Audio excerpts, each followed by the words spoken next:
What's up guys, Filterless here. You might be trying to decide between the Ally and the Steam Deck OLED. Instead of technical specs and details, I'm going to cover the most important factors when deciding between the two. Let's start with the main reasons you'd want to pick an Ally up over the Steam Deck, then we'll go over the reasons to get a Steam Deck over the Ally. First reason to get an Ally is if you're looking for a full-blown computer. With the Ally, you can plug this into a hub with a bunch of accessories and use it as a main machine. You have Windows 11 and everything that comes with it, and the Z1 Extreme processor is extremely fast for everyday tasks, and it will feel like a desktop PC for most of those tasks. Next is online gaming and third-party launchers. With Windows, it's easy to just install any third-party launcher and play any online games regardless of the anti-cheat implementation. Even Call of Duty runs well, and if you enjoy Xbox Game Pass, that's another reason to pick up the Ally. With SteamOS, there are some workarounds to get certain games working, but some of those can be tedious or in the case of anti-cheat, not possible to bypass. It's nice to just install anything and everything you want on the Ally and just get to playing.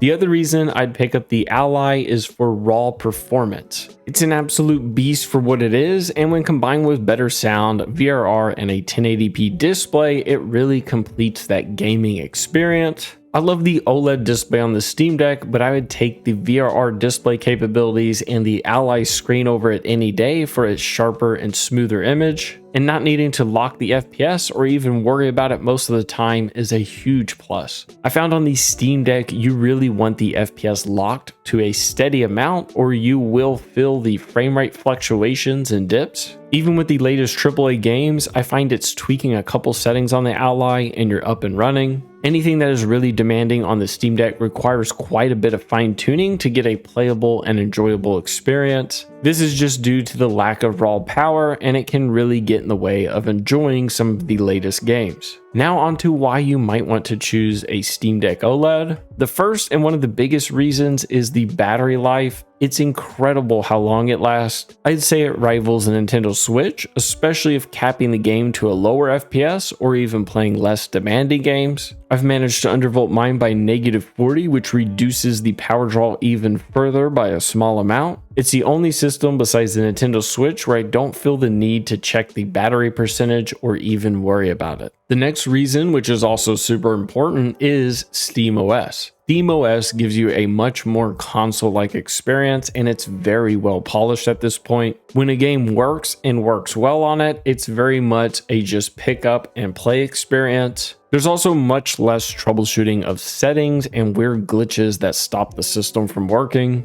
And having quick resume, the ability to map out all sorts of shortcuts for every button on the device, and being able to set up the trackpad to do almost anything, including virtual touch menus that pop up, make it extremely versatile. This is something where I've been able to play and enjoy games that only have keyboard and mouse controls, and it's something I wouldn't even try on the Ally without being in a docked mode with a keyboard and mouse. And then we have the display, and the OLED does look amazing and it really allows those colors to pop. It also feels a lot better in responsiveness and with motion than the LCD Steam Deck. I found I can comfortably play at a 45 FPS cap on the OLED, which is not something I enjoyed on the LCD model. The ability to dim down and turn pixels off completely also gives you perfect black levels in games, and even slightly helps reduce battery drain when playing games with darker environments, or when emulating 4x3 games, as now on the sides, those pixels are just completely turned off and not using any energy. Another big deal is Valve made this, and I know they'll stand behind their product. I think in 3 to 4, maybe even 5 years from now, the OLED will still be going strong and getting updates. And overall, I think it comes down to this. If you're looking for a PC replacement, or maybe you don't have a PC and the Ally is looking like a good all-in-one device, I would say get the Ally. However, if you already have a laptop or desktop PC and you're wanting a more handheld-like experience, and you also own a large collection of games on Steam or don't mind switching over to Steam, and you're okay with not being able to play some games, the Steam Deck could be the way to go. You can even use a program called Moonlight to stream from your main PC to the Steam Deck, and I found it works extremely well, getting you around 9 hours or more of battery since the workload is on your main rig and it's just streaming the video back to the device. And if you're still struggling to decide, then I'd say get the one you've already been leaning towards. Sometimes you can get talked out of getting a device you really want because of a video on a forum or some specs somewhere out on the internet. Usually I've regretted not getting what I originally wanted. So if you want the Ally,